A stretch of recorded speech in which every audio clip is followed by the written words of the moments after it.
मनमानी करते हैं। पहले जंगल राज था, अब जो है अफसरशाही है। हम लोग तो सुप्रीम कोर्ट तक गए तब भी कोई सुनवाई नहीं निकला सर क्या? देखिए सर, पैसा वाले का सब सुनता है, पदाधिकारी का सब सुनता है। है कि प्रशिक्षित शिक्षकों की बहाली वर्ष 2003 से लेकर 2012 तक किया गया ठीक है। और केंद्र सरकार का एक ऑर्डर था कि 31/3/2019 तक सबको प्रशिक्षण प्राप्त कर लेना था। इस बीच हुआ क्या कि विभिन्न सत्रों में प्रशिक्षण कराया गया और प्रशिक्षण में क्या हुआ कि बहुत सारे ऐसे टीचर जो थे वो किसी कारणवश उपस्थित नहीं हो पाए या सही समय से पहुंच नहीं पाए। बहुत सारी परिस्थिति था जिसके कारण वो मतलब फाइनल एग्जामिनेशन में फेल कर गए या किसी एक या दो विषय में उनका बैक लगा दिया गया। और 2018 में फाइनल रिजल्ट जारी हुआ सभी अप्रशिक्षित शिक्षकों का। तो मतलब जो भी प्रशिक्षण कराया गया उस प्रशिक्षण के नियमावली में ये लिखा हुआ था कि अतिरिक्त 2 मौका और देना है। अगर किसी कारणवश कोई परीक्षार्थी अगर निष्कासित हो जाए या एब्सेंट हो जाए तो उसको अतिरिक्त 2 मौका देना था, जो बिहार सरकार के शिक्षा विभाग का कर्मचारी या पदाधिकारियों ने नहीं दिया। क्यों नहीं दिया सर? क्यों नहीं दिया आप तो ये पदाधिकारी बताएंगे कि वो उनके मन में क्या चल रहा था कि आखिर जब नियमावली में लिखा हुआ है कि अतिरिक्त 2 मौका देना है तो किस कारण किस परिस्थिति में उन्होंने 2 मौका नहीं दिया, ये तो उनसे सवाल किया जाना चाहिए आप लोग के माध्यम से, मीडिया के माध्यम से जरूर सवाल होगा उस पे। जी। और इसी बीच इस बीच क्या हुआ कि बहुत सारे ऐसे अप्रशिक्षित ऐसे शिक्षक थे, बहुत सारे ऐसे शिक्षक थे जिनकी बहाली अपीलीय प्राधिकार से हुई और किसी कारणवश और जिस अपीलीय प्राधिकार से उनकी बहाली हुई और वर्ष 2006, 8, 10 और 12 के अधिसूचना के आलोक में हुआ और उस बहाली में क्या हुआ कि नियोजन इकाई का कमी कहिए या पदाधिकारी का कमी कहिए या डीओ डीपीओ का कमी कहिए, उसके कमी के कारण इनकी बहाली मतलब वर्ष 2017, 18, 19 में लिया गया या 20 में लिया गया। तो जब जिसकी बहाली ही आप 17, 18, 19 में कर रहे हैं और केंद्र सरकार ये कहा कि 31/3/2019 तक सबको प्रशिक्षित कर देना है, तो जिसकी बहाली ही 17, 18, 19 में हुई है उसको तो मौका ही नहीं मिला। तो जिस शिक्षक को मौका ही नहीं मिला ट्रेनिंग का, उसको आप कैसे टर्मिनेट कर रहे हैं, उसको आप क्यों मतलब सेवा से बर्खास्त कर दिए? तो ये बहुत बड़ा मुद्दा है।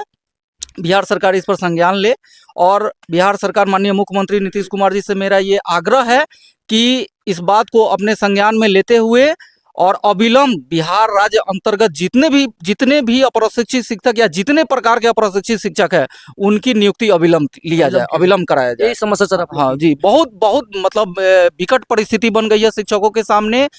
लोग खाने के लिए मोहताज है, उनका बाल बच्चा पढ़ने लिखने के लिए मोहताज हो चुका है, बुजुर्ग का इलाज नहीं हो पा रहा है वेतन बंद होने के कारण।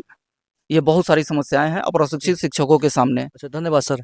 क्या नाम हुआ सर आपका? जी, सत्य प्रकाश पटेल मेरा नाम हुआ सर। अच्छा, सत्य पर बिहार में आप लोगों को पता हो कि भी चुनाव आने वाला दोस्तों, विधानसभा का चुनाव आने वाला है और उसमें होगा जो समस्या होगी बिहार हमारे सरकार सुनेगी कि किसकी सुनेगी? हमारी जनता के सुनेगी दोस्तों। तो एक बहुत बड़ी समस्या है, हम सर लोग से जानते हैं, हम लोग सर बुलाए हैं। आप अभी हमारी उपस्थिति वैशाली जिला के सिद्धार्थ पटेल जी घर के जस्ट बगल में ही है। आप लोग बहुत बड़ी बात बता रहा हूँ, कोई दूर नहीं है। सिद्धार्थ पटेल आप लोग नाम सुने होंगे, बहुत बड़ा चेहरा है, उन्हीं के घर के सामने है और उनके घर के बगल में देखिए दोस्तों कितना बड़ा समस्या है, आज तक इसका हल नहीं निकल पाया दोस्तों। चलिए बातचीत करते हैं। सबसे पहले सर क्या नाम है आपका? मोहम्मद इरफानुल हक। अच्छा, क्या प्रॉब्लम है सर आप लोग को? हम लोग की बहाली 2003 से लेकर 2012 तक की गई थी। अच्छा। और सरकार के शिक्षा विभाग के लापरवाही के कारण हम लोग ट्रेनिंग नहीं हो सके। अच्छा। जिसका गलती का सरकार की गलती खामियाजा हम लोग को भुगतना पड़ रहा है। हम लोग का रोजगार छीन लिया गया है, हम लोग सड़क पर आ गए, हमारे बच्चे भूख मर रहे हैं। अच्छा, और सरकार की गलती से आप लोग भूख मर रहे हैं, आप लोग सड़क पे आ गए हैं? जी सर, हम लोग की बहाली 60 साल के लिए की गई थी, बाकी 32-30 साल में निकाल दिया, बल्कि हम लोग के 2 साल 4 साल 5 साल नौकरी करके हम लोग को हटा दिया गया। 5 साल भी नौकरी करके हटा दिया गया जी। अच्छा। जबकि सुप्रीम कोर्ट का कहना है कि 240 दिन जो अस्थायी कर्मचारी नौकरी कर लिया उसको अस्थायी करना है। अच्छा। हम लोग तो अस्थायी रूप से 5 साल 6 साल 10 साल नौकरी किए हैं, फिर भी हम लोग को हटा दिया गया। भी हटा दिया गया जी। तो ये सरकार अपना मनमानी कर रही है सर क्या? सरकार के पदाधिकारी सरकार को बदनाम करने के लिए, छवि खराब करने के लिए संविधान और नियमावली के विरुद्ध हम लोग को हटाया है। अच्छा, कुछ करप्ट पदाधिकारी की वजह से ना? जी, कुछ करप्ट पदाधिकारी की वजह से सरकार की बदनामी हो रही है। हम सुशासन को बदनाम नहीं करेंगे, लेकिन कुछ पदाधिकारी के कारण सरकार की छवि खराब हो रही है। आज उनके बिस्तर से 100-200 करोड़ रुपया मिल रहा है, जिसका खामियाजा सरकार की छवि को भरना पड़ रहा है। आज तक सर आप लोग की आवाज क्यों नहीं सुना सरकार? हमारी आवाज वहां तक पहुंचने ही नहीं दिया गया। अच्छा। कोर्ट को गुमराह किया गया। अच्छा। पदाधिकारी लोग की बात जब भी हम लोग गए वो हम लोग की बात सुनी नहीं, हम लोग को भगा दिया, हम लोग को अच्छा, मतलब भगा दिया, भगा दिया हम लोग को, कुछ नहीं सुन रहा है। कुछ नहीं सुन रहा है। क्या सर, अब क्या अपील क्या है आप हम लोग अब सड़क से लेके सदन तक आंदोलन करेंगे और हम लोग आत्मदाह कर लेंगे। जब हमारा रोजगार ही नहीं है तो हम जी के क्या करेंगे? खाने के लिए जी खाने को जब हम लोग मोहताज है, रोटी हमारे बच्चा को नहीं मिल रहा है, इलाज नहीं हुआ, तो हम जी के क्या करेंगे? वैसे जीवन पर धिक्कार है। अच्छा, क्या नाम है सर आपका? विशाल भारती। क्या प्रॉब्लम है सर आप लोग की? प्रॉब्लम ये है सर कि हम लोग का जो है परीक्षा का मांग है सर। परीक्षा हम लोग को नहीं लिया जा रहा है, मतलब फार्म अभी तो भरा दिया गया, लेकिन परीक्षा, और हम लोग वही मांग है कि बिहार बोर्ड और एनसीईआरटी से कि हम लोग का परीक्षा विलंब लिया जाए। अच्छा, हाँ जी। आप लोग को ट्रेनिंग हुई है सर? हाँ, ट्रेनिंग हुई है, ट्रेनिंग 16-18 में ट्रेनिंग क्या हुई। उसमें फेल हुए कि पास हुए?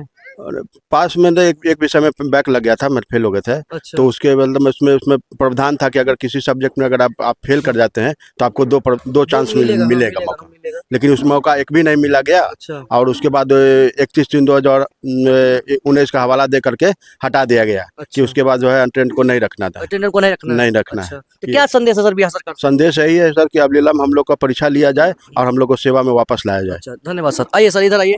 क्या नाम है सर आपका? अमित कुमार वर्मा। अमित कुमार वर्मा। जी। क्या सर, क्या समस्या है, बताइए थोड़ा सा। समस्या है कि हम सभी प्रशिक्षित शिक्षकों अप्रशिक्षित शिक्षकों को हटा दिया गया 2-4 साल 5 साल काम करवा के, जबकि ऐसा कोई प्रावधान नहीं है। हम सभी भूखे मरने पर उतारू हैं, हमारे पास खाने के पैसे नहीं है, हमारे बच्चे शिक्षा नहीं प्राप्त कर रहे। क्या यही होना चाहिए?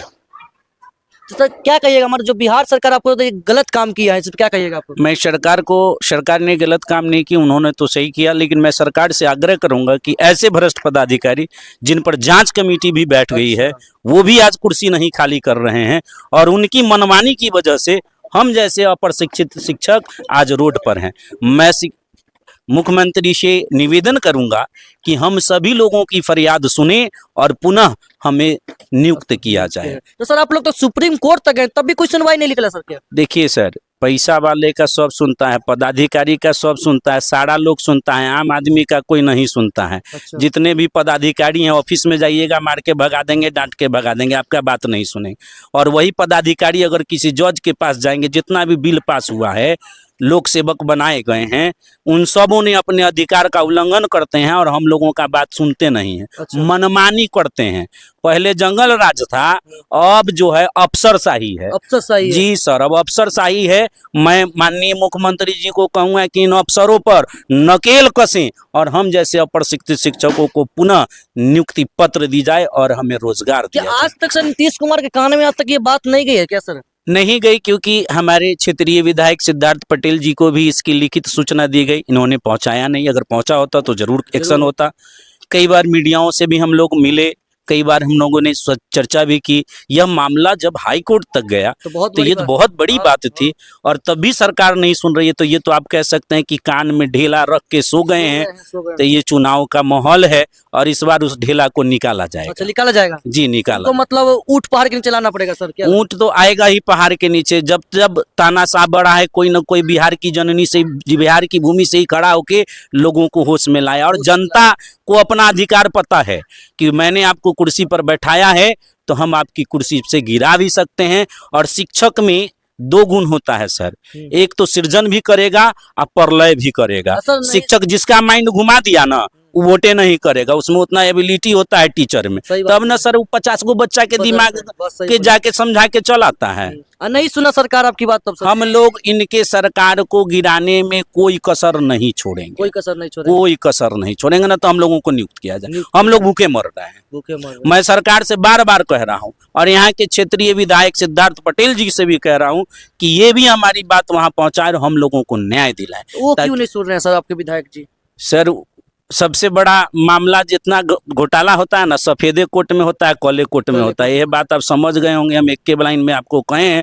सफेद कोर्ट में कुछ हो सकता है, वही आज हो रहा है, उसी का शिकार हम सभी भाई सभी लोग हैं जी। कुछ करप्ट अधिकारी की वजह से ना? जी, पदाधिकारी, विधायक, मंत्री, सब लोगों के पास ये मामला है सर। अच्छा। मैंने एक लाइन में कहा, जब ये हाई कोर्ट में मामला चला गया प्रशिक्षितों का, तो क्या यह बात सरकार तक नहीं पहुंची थी? क्या यह शिक्षा विभाग के सचिव के पास नहीं पहुंची थी? क्या उन्होंने कभी संज्ञान लिया कि क्यों ये 6000 लोग भूखे मर रहे हैं? उन 6000 का परिवार की क्या स्थिति है? ये सोचने का कोई चुनाव का माहौल आ गया है, मतलब क्या लगता है इसमें आपका आवाज सुना जाएगा? सुना ही जाता है सर। ये इतिहास रहा है कि जब जब चुनाव आया है सरकार पीछे आ गई है और लोगों का बात सुना है। केंद्र सरकार से लेकर राज्य सरकार तक कई एग्जाम्पल हम लोगों ने देखा है और मुझे पूर्ण विश्वास है कि हमारी आवाज सरकार तक पहुंचेगी और इसमें भी सरकार निर्णय लेंगे, हमें पुनः नियुक्त किया क्या जाएगा। पूरा बिहार का शिक्षक आपको साथ देगा सर, लगता है? बिल्कुल देंगे सर। जिनको कष्ट होता है ना सर, वो मरने के लिए तैयार रहते हैं। हमारे एक शिक्षक भाई कह रहे थे जान दे देंगे, जरूरत पड़ेगी तो उन्हीं के गेट के सामने जाके खड़ा होके मिट्टी तेल डालकर आत्मदाह का ऐलान करेंगे। जब जिंदा ही नहीं रह रहे हैं, भूखे मरने से तो बढ़िया है कि एक ही बार में मर जाए। सभी लोग जाएंगे और मैं आपके माध्यम से सूचना करना चाहता हूं कि जल्द ही आप इस पर कार्रवाई ले, नहीं तो हम सभी शिक्षक एकजुट होकर पहुंचेंगे आपके नजदीक अपने विचार को रखने और वहीं आत्मदाह करेंगे। हम लोग किसी का बात नहीं, तो हमको नौकरी पर रखा नौकरी जाए। पे रखें। जी धन्यवाद सर। क्या नाम हुआ सर आपका? नीरज कुमार। तो क्या आप विस्तार में बताइए, क्या प्रॉब्लम शुरू से है अभी तक क्या है, जो बताइए। शुरू से प्रॉब्लम ये